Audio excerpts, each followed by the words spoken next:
Assalamualaikum warahmatullahi wabarakatuh. Yang terhormat Ibu Ito Nesia Nasution, MPD PSI, selaku dosen pengampu di mata kuliah Psikologi Perkembangan Dasar.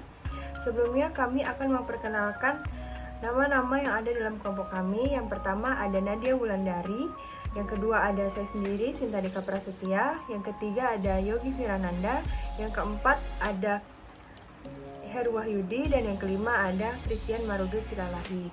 Baiklah, pada kesempatan kali ini kami akan membahas tentang teori Piaget yang akan disampaikan oleh Nadia. Kepada Nadia, saya persilahkan.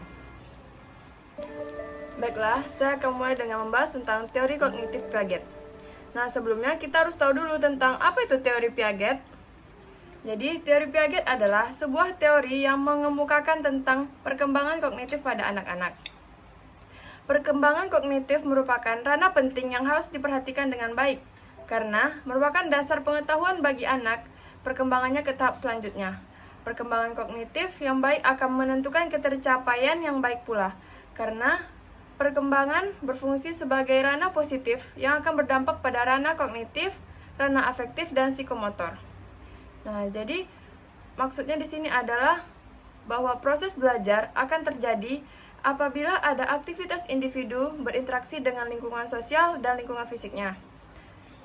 Pertumbuhan dan perkembangan individu merupakan suatu proses sosial.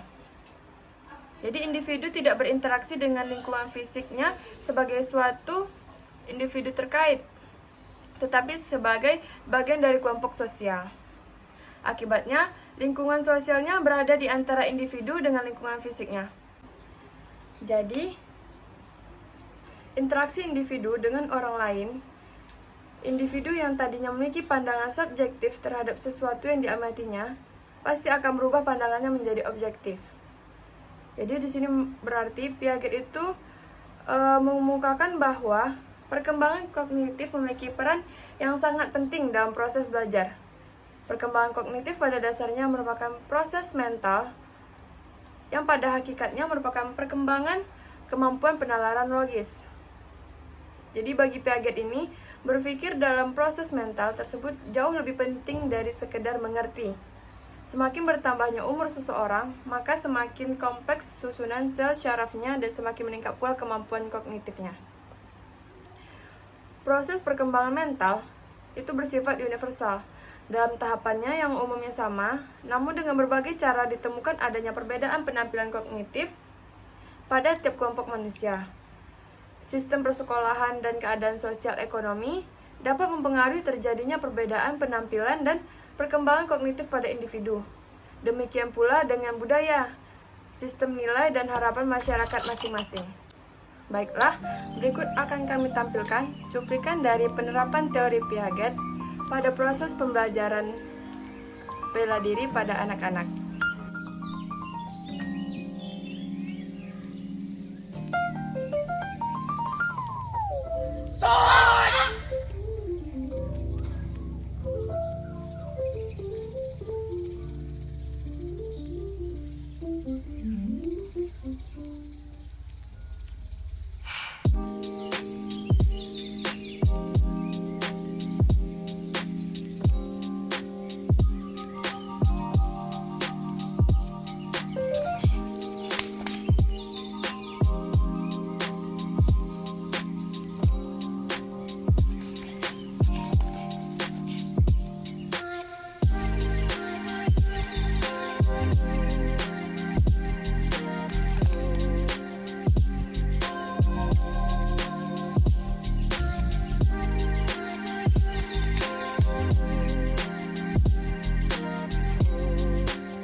baiklah, telah kita saksikan sama-sama hasil dokumentasi video penerapan teori Piaget pada anak-anak. Jadi dapat disimpulkan anak-anak adalah pembelajar yang aktif. Mereka membangun teori mereka sendiri tentang bagaimana kehidupan atau aktivitas di sekitarnya berlangsung. Aplikasi dalam proses pembelajaran menggunakan materi yang dapat menstimulasi anak untuk belajar, bukan hanya dicukupi oleh materi saja, tetapi juga melalui praktek secara nyata. Demikianlah yang dapat kami sampaikan. Semoga dapat bermanfaat. Saya tutup. Wassalamualaikum warahmatullahi wabarakatuh.